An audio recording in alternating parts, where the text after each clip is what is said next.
Hello, welcome back to International Corner. We've got a lot to look at, starting from the latest UCL fixture against Monaco. Then we're going to look at the derby, and at last, the next fixture against Fiorentina. I'm joined here, as usual, by Richard Hall. Hi, Richard, how are you?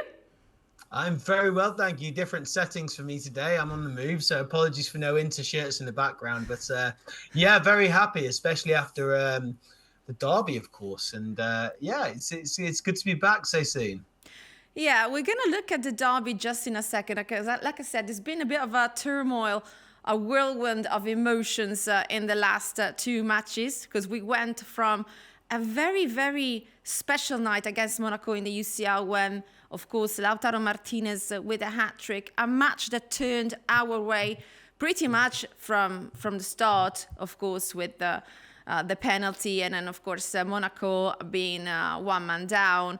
It seemed that Inter did not give any space at all to the opponents. It seemed one of those nights it was just going to go our way, and it was a huge display. Don't you agree, Richard? Yeah, I mean, I remember messaging you on the night, and straight away, I mean, it was Lautaro's day, wasn't it? And I know people have been asking questions of him a little bit at the start of the season, but what he did that night was exactly what we expect from Lautaro. Monaco, in fairness, I don't think they were ready for it. I don't think they were ready for the atmosphere.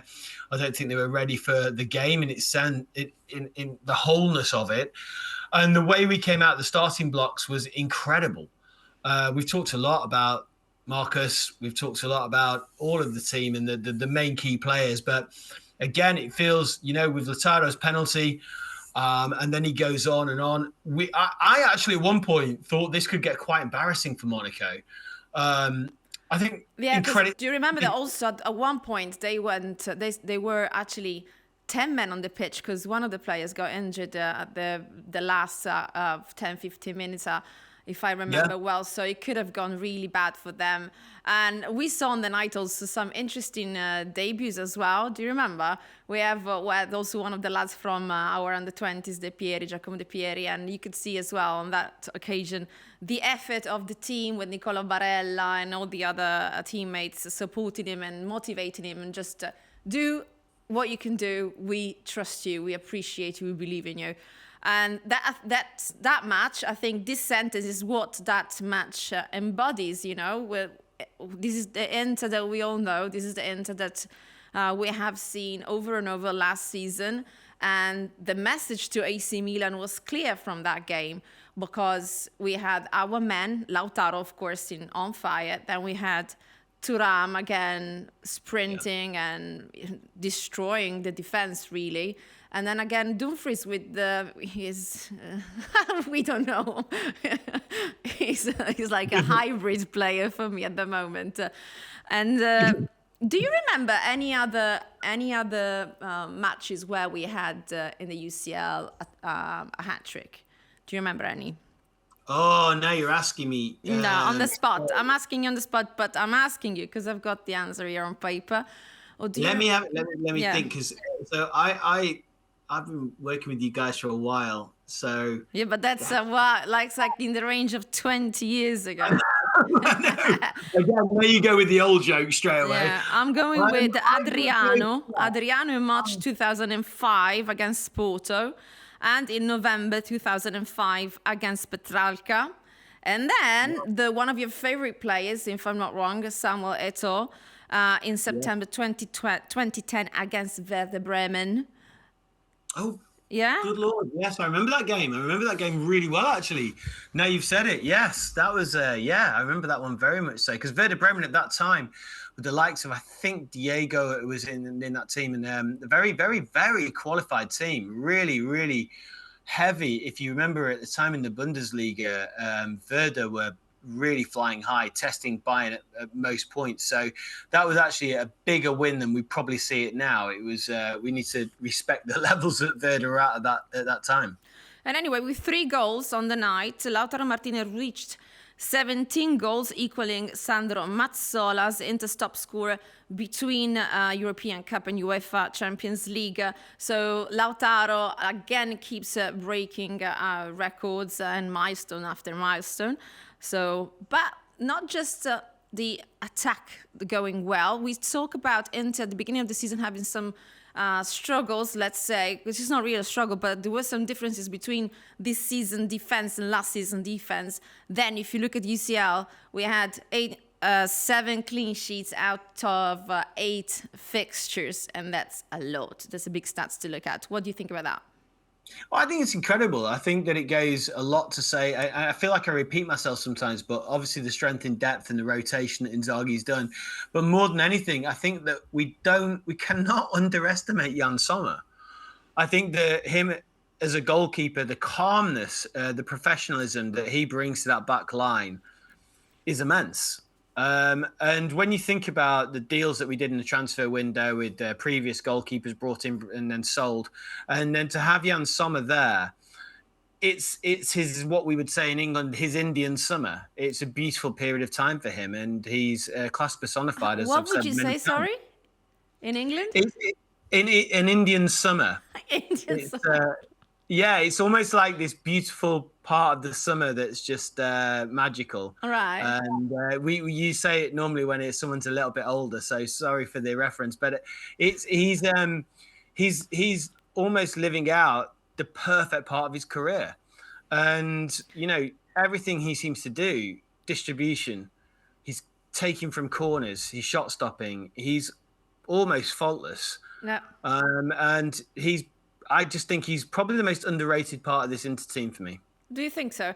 But anyway, Yeah. he said when he was asked, what do you think about this number, 7 out of 10, after 8, sorry. And he said it's bellissimo. So there you go, bellissimo. There you go. Even I know that in Italian. Yeah. And of course, other players out of Inter's defense talked about what it means to be back on their feet, to be back to the shape they were in last season in terms of defense. And one of them was Benjamin Pavard, who has been one of the protagonists as well of the derby. And ahead of the derby, he said, if we can defend like this, we can actually do well in the derby. And Mkhitaryan agreed with him, although he's not a defender, but he contributes a lot in that department as well, I believe.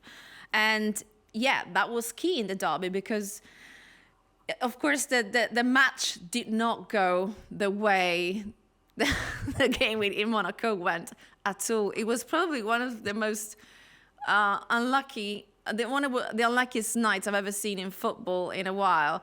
I mean, we hit the woodwork 3 times, and then we had 3 goals disallowed. I mean, what does that teach you? And the penalty as well, for me. Yeah, well. I'm sorry, I'm not normally one that goes on about refereeing decisions, but I personally, I'm not being biased here at all. I think when you've seen the feedback from social media as well, everybody thought that was a penalty. But yeah, you're right. The post wasn't our friend. But look, for me, it was in any Milan derby, you can forget the form book.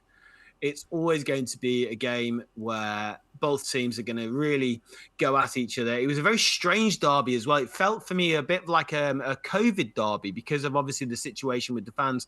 There's not, didn't have the atmosphere in some respects, but I felt that, in fact, actually, the atmosphere was crazy. To go back on the Inter Monaco game, because on that night, with all the games taking place at the same time, the 18 fixtures, if you could hear what was happening. So every time there was a goal against Juventus or Juventus failed to score more against Juventus or against AC Milan, the fans would go absolutely crazy. It sounded as if Inter had just scored another, but it was crazy.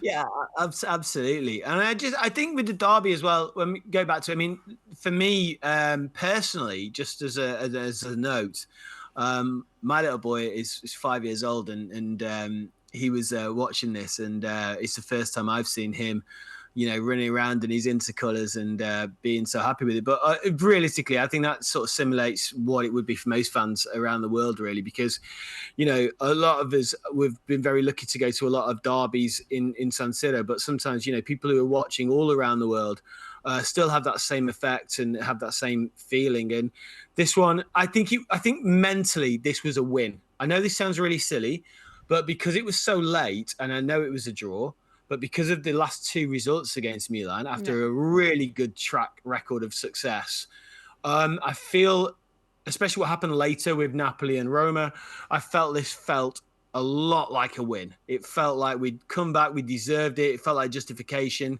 It felt that we really did deserve it, and we actually probably deserve more. We did But I think deserve more. I mean, there is a big question I want to ask you. Hitting the woodwork, most people would say it's a matter of luck.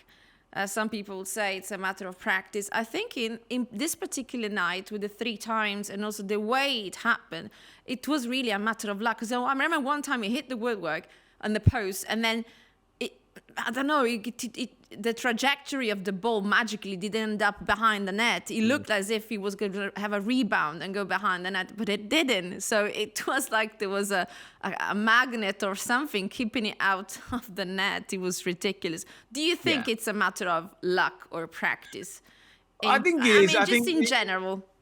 Yeah, it's luck. I mean, football, like business, like life, is, without going too deep, is a matter of luck and chances. It's sliding doors moments, isn't it, really? I mean, I'm sure that if we can look back over Inter's history, there are certain results that, could have changed the course of history. But at the end of the day, listen, from my point of view, when I look at a derby and I look at what we did, I think we created those chances. And if we hadn't have created those, as many as we did, another day we could have won this game. It could have beaten Milan 4-1. It's true.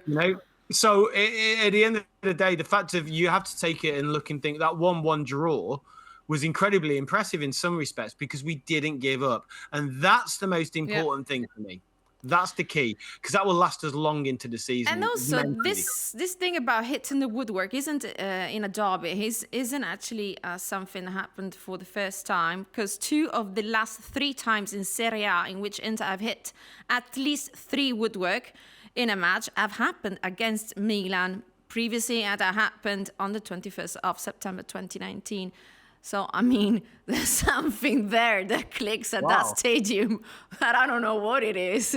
Maybe we should check the goal. I didn't think you were going to bring out statistics for woodwork hitting, but fair enough. Well, because it was ridiculous. It was ridiculous. So I was like, no, can't believe it. Actually, I watched the game at an Inter club. I wanted to try that experience. I have some friends who run it, and if you do come to Milan, I'll take you there, because it's an unbelievable experience. It's like being at the stadium, but worse, because it's in an enclosed space, so people feel like they just freedom of expression even more. You have to take me, definitely take you up on that one as well. I'll be there soon as well, so it'd be good to be able to do a podcast with you in the same room for once as well, which would be quite nice. That'll be great.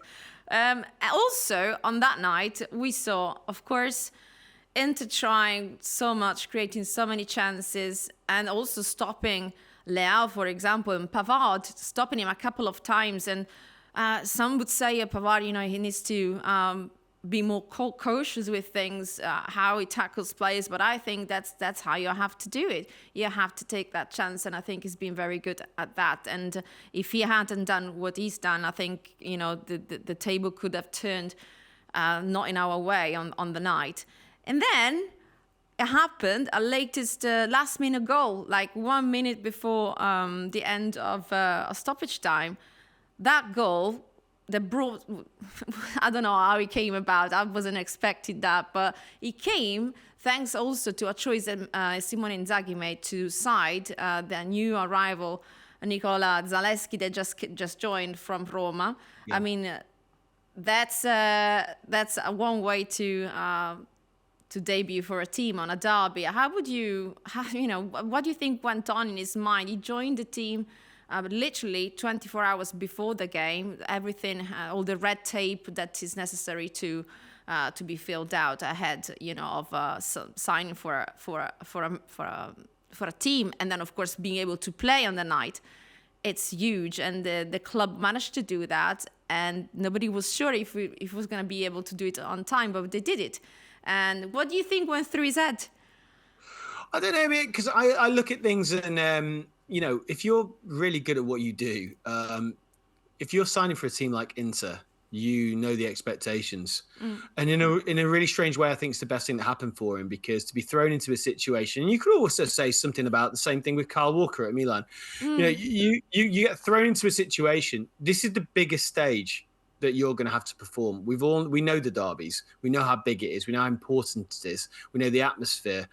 And for him to yes, he will have been nervous. Of course he will. But the mental strength to go in and just enjoy the game and do what he did paid dividends. And what that will now pay off in the future will be huge for him. So I'm sure it was a very uncomfortable night. I'm sure he was very nervous. I'm sure all of those emotions went through. But he had the mental capacity to go on with it and do what he did. And he seemed to enjoy when he was playing football. And he had a huge contribution in the game. And now in his Inter career, I mean, not many players get that much of a amazing start for Inter. So I'm really hopeful for how he develops. It's true because, you know, Inzaghi always prefers to try the players out little by little before having them, let's say, in the starting 11. Or to sub them on such an important game. But with him, with Zalewski in particular, it was, I don't know, a matter of trust, a matter of maybe, you know, there was an ongoing relationship as well with the national squad teammate Piotr Zielinski, because let's not forget Zalewski is from Poland, although he was born and raised in Rome, in Italy, of course. But so did they know each other well? There was... The deal also came about thanks to the friendship between the two. Of course, Zalewski met Mkhitaryan as well at Roma, and you know they're going to be playing alongside here. So it's not a brand new face. He's not a brand new face. They already know is what he's capable of, and of course, what kind of the personality as well of the lad. I think. Do you remember? I don't know. This is just a question a bit out of the blue. Anyone who had their debut on a derby and did really well? I mean, Zalewski did the assist for De Vrij for the comeback goal. Do you know anyone who did something likewise extraordinary like he did?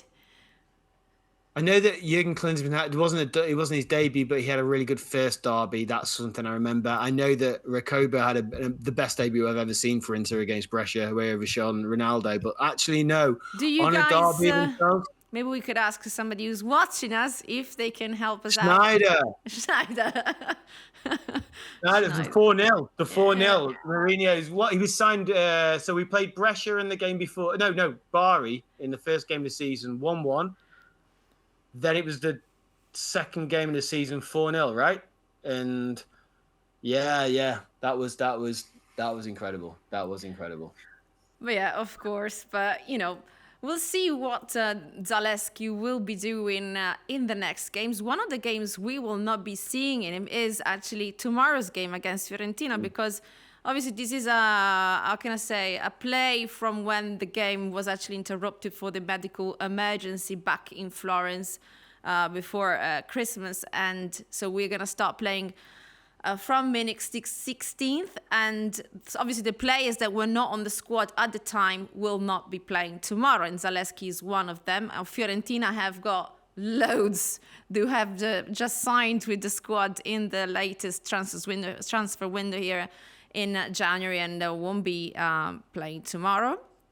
But Zalewski, of course, will be able, and the rest will be able to play again Fiorentina in the next game, which will be on Monday at San Siro, because, of course, there's going to be the reverse fixture in the league. So this is all going to be a lot of Fiorentina, in our words, in the next week or so, 4 days actually or so.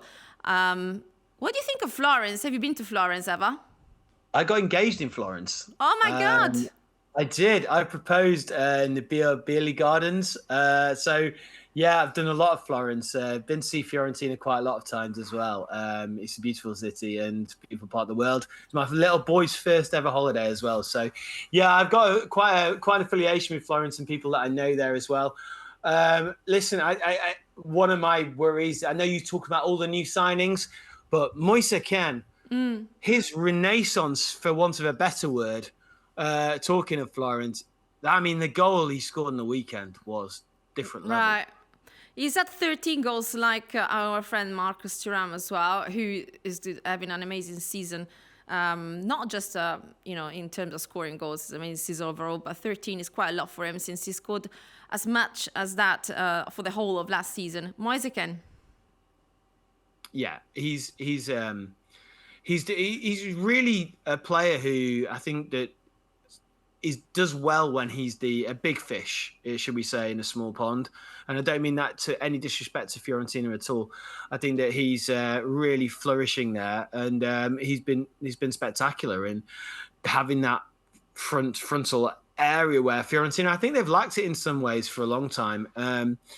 Yeah, there's a lot going on in Florence. I think that I'm quite confident in one way, because I think that the rotation, which I keep repeating myself about with Inzaghi, but it's necessary, is that we've got very close fixtures together, as you mentioned, and we will be able to rotate, and I'm quite confident about that. But yeah, listen, we've got to be careful, because especially maybe the second game, because if I'm not correct, Eleanor, the players are viable for the second game. Yeah, no? I did say so. Yeah, they are valuable for the second one. So it's going to be actually two different games, of course, because the outcome of tomorrow's game will determine the mood of the reverse fixture that we'll be playing on Monday. And of course, because there's going to be new faces, especially for Fiorentina.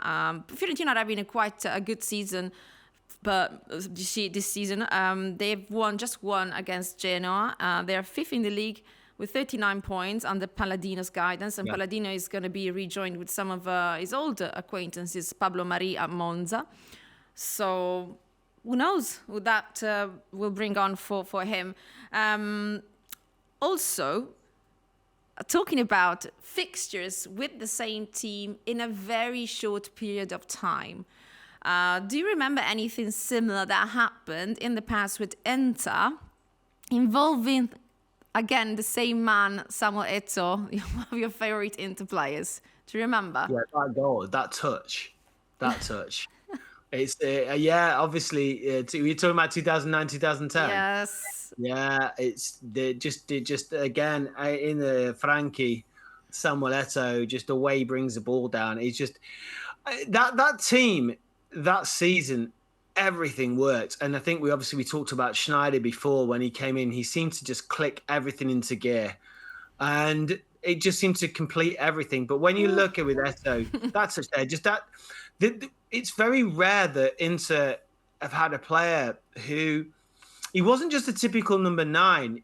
It was the pace of him as well. It was what was so exceptional for me about Eto'o, and especially here, and obviously Balotelli's relationship with him is quite good as well. But it was the fact he could act like a number 9 in the box, but also he allowed us to counter attack. And if you remember that team, which obviously everyone does here, we didn't always dominate possession completely, maybe more in Serie A, but not so much in Europe as much. Mm-hmm. But what Eto'o gave us was the ability to counter-attack really quickly, but also as well, even when you were playing, I mean, VAR might have something to say about that now looking at it, but even so, it's still a goal there.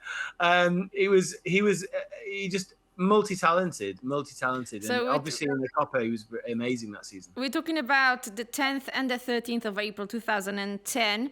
Where in the league we drew 2-2, and later on in the Coppa Italia we won 1-0. So again, there's something similar this season happened as well with another team, Napoli and Lazio. And Lazio faced each other in the space of 3 days, 5th and 8th of December.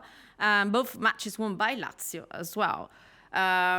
It's weird. It's a weird thing, but it can happen. And I don't know. It's happening as well in a very tricky period for us, because of course we have just gone through to round of 16 of the UCL. We were seeing this period of time to sort of work hard, rest from of course playtime, from playing games, but to work hard and train hard. Instead, we are having these fixtures that have been placed because that's the rule. It has to be in the first available date for us to replay that game. But in a particular period as well, because of course there's been the transfer window. So one game is going to be completely different for the other. And we're going to be talking about your favorite city in the world, Florence. Why did you fall in love with Florence, by the way? What was it? Really, this is really boring. One thing, not the whole story, please. We don't have time. Was it the food? No, really quickly. I was I did a lot of Italian history at school, and Oh my God. so it was the Medicis. It was the Medicis in the Renaissance Oh, period. it's political. So, yeah. It's political. Cesare Borgia, big fan of him. Okay, so is that what you do in England? That you're sort of a British Medici family? I know you haven't told me. No. That's the why I you have. wish, That's I wish. the look. The look is that. Today's look. Today's look, yeah, maybe today's look.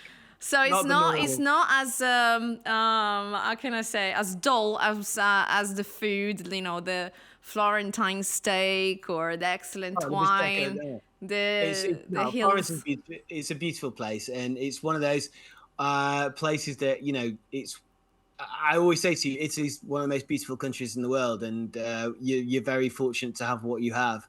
And Florence is just one of those places that, you know, you can't help falling in love with. So, yeah, it's part of a very British tradition as well. Venice and Florence are definitely on the list of where you need to Two go. completely different cities, though. Absolutely. Yeah. If you have been to Florence and would like to talk about it, please do say something in the chat. I'll be glad to hear. I actually have a friend from Florence called Francesca, who I have traveled all over the UK when I used to work back decades ago in the UK. So all the cities in the UK probably we've seen together. And yeah, it's pretty funny. You know, Florence is not Stoke, though. compare Florence to Portsmouth. Yeah, she would love it though. She love it. You know, it's weird. You've got the most beautiful city in the world, and then you go to Portsmouth, and you're like, this is amazing city. I want to go back. Anyway, we'll see you tomorrow at 8:45 for kickoff, and I hope you enjoy. I hope it's going to be another of those black and blue nights. Goodbye, Richard. Thank you for being with us. Ciao for now. Next time, I promise, all the shirts will be back. Thank you. Bye-bye.